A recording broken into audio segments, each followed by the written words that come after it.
নমস্কার,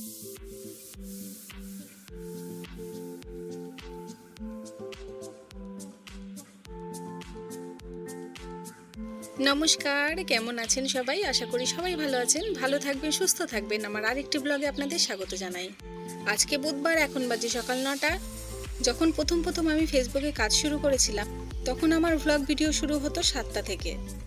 যত দিন যাচ্ছে জানি না কেন ইচ্ছেটাই কমে যাচ্ছে। আজকাল প্রতিদিনই দেখি হয় সকাল 9টা, 9:30, না হলে 10টা, কিন্তু আমি ঘুম থেকে উঠে যাই সেই ভোরবেলা 5:30টায়। আমার ফেসবুকের কিছু ভালোবাসার মানুষ আছে যারা প্রতিনিয়ত আমাকে ভালোবাসা দিচ্ছে। ভোর 5:30টায় উঠে আমি সবার বাড়িতে চলে যাই ভালোবাসা দিতে। তারপর শুরু হয় আমার যুদ্ধ। তো আপনারা সবাই দেখলেন যে পুকুর পাপা কাজে বেরিয়ে গেছে, আর আমিও কিন্তু স্নান করে পুজোটা সেরে নিয়েছি। আর পুকুর কিন্তু অনেক খিদে পেয়ে গেছিলো। আমি চট জলদি করে একটু হরলিক্স বিস্কুট দিয়ে দিয়েছি, আর আমি নিজের জন্য একটু চা বানিয়ে নিয়েছি। দুজনে টিভি দেখতে দেখতে একটু চা খেয়ে নিলাম। পুকুর পাপা শুয়েছিল, পুরো বিছনাটা আমার গোছানো হয়নি। আমি আবারও এলাম কম্বল ভাঁজ করতে। সমস্ত কাজ সারা হয়ে গেছে, এবার আমি রান্নাটা করব। আগের দিনের কিছু শাক ফ্রিজে রাখা ছিল, আজ সেটা করব। কেমন লাগছে বলো, আমার দিদি কেটে দিয়েছে প্যান্টটা। কেটে দিয়েছে আর এরকম করতে পারছি না। পুকুর প্যান্টটা ওর দিদি কেটে দিয়েছে, কিন্তু আমি ভেবেছিলাম ও অনেক কান্নাকাটি করবে, কিন্তু কান্নাকাটি করেনি। ও প্যান্টের টুকরোগুলোকে যত্ন করে রেখে দিয়েছে। যতবারই প্যান্টের কথা মনে পড়ছে, ও টুকরোগুলোকে নিয়ে পা দিয়ে গলিয়ে প্যান্টের মতো করে পরে নিচ্ছে। আর সাজুগুজু করে ক্যামেরার সামনে পুকু এখন দিচ্ছে স্টাইল। বাবা একদম এই করছে রে।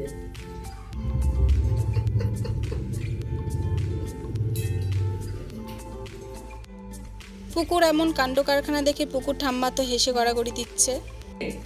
খুব মডেলিংদের মতো করছে রে। এই দেখ, এই দেখ।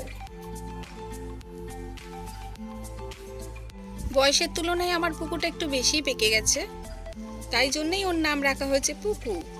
আর আজকে আমি কি রান্না করছি সেটাও আপনাদেরকে বলে রাখি। ওই যে পাট শাকটা কেটেছিলাম, পাট শাকের ঝোল করেছি, আর একটু ডিম কষা করব, আর পুকুর জন্য শিঙি মাছের ঝোলটা করব। তো চলুন এখন রান্না বান্না সেরে নিই। আগের দিনের ভিডিওতে রাখি দাস দিদিভাই কমেন্ট করে জানিয়েছেন যে আমার ভিডিও ওনার খুবই ভালো লেগেছে, আর পুকুর ঠাম্মি ঠিক করেছে যে ওর প্যান্টটা কেটে দিয়েছে।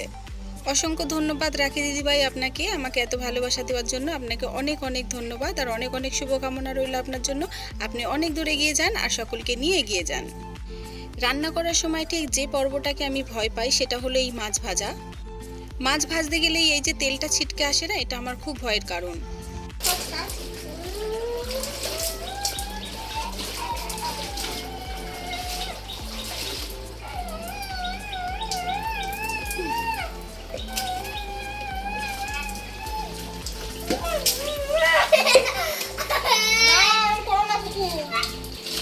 ভাতটা খেতে শুরু করো।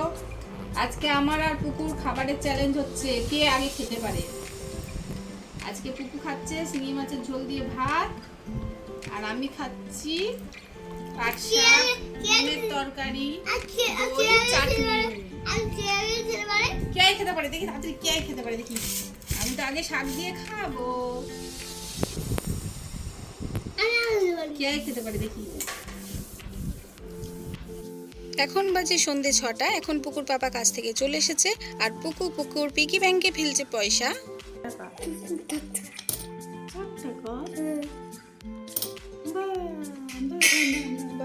পুকুর ব্যাংক। আজ একটু অন্যরকম ভাবে আমি আমার ভিডিওটা আপনাদের সামনে শেয়ার করেছি। তো ভিডিওটা কেমন লেগেছে অবশ্যই জানিয়ে যাবেন। আর এখন সন্ধেবেলা আমরা একটু ঘুরতে বেরিয়েছি। কিছু বাজার করবার ছিল, দোকান করবার ছিল, তো সেগুলো করার জন্যই আমরা এখন যাচ্ছি ব্যান্ডেলে। বাড়িতে বলে আম পাতা দেয়নি, আমি আর কি বলবো যে দেয়নি।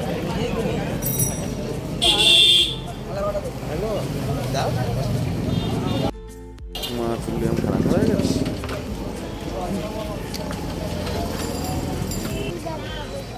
এখানে গাড়িতে বসে বসে খাবে। কি খাবি? কি খাবি? এখন গাড়ি দাঁড়িয়ে খাবো। তুমি গাড়ি ধরে খাবে, দৌড়াদৌড়ি করবি না। আপনাদের দাদাভাই বলছে যা কেনাকাটা করা তাড়াতাড়ি করে নাও, আমার গাড়িতে বেশি তেল নেই, তাড়াতাড়ি বাড়ি চলে যাব। পুকু বলছে বাড়ি যাব না, আমাকে ফুচকা না খাওয়ালে আমি কিন্তু বাড়ি যাব না। তো আমরা এখন এসেছি ফুচকা খেতে।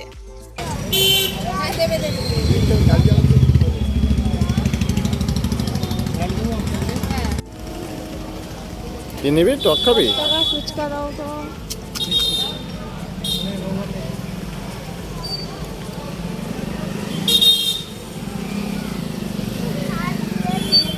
ফেরার সময় হুগলি মোড় থেকে আমরা নিয়ে এসেছিলাম চপ। আর ওবেলা যে পুকুর জন্য শিঙি মাছের ঝোল করেছিলাম সেটা খানিকটা রয়ে গেছে, অর্ধেক মাছটাও রয়ে গেছে। তো পুকু এখন ওর পাপার সাথে ঘরে খেলা করছে। আমি ওর খাবারটা রেডি করে ওকে খাইয়ে দেবো। আজকের মতো ভিডিওটা এই পর্যন্ত, আবার অন্য ভিডিও নিয়ে আপনাদের সঙ্গে দেখা হবে। ততক্ষণে সকলে ভালো থাকবেন।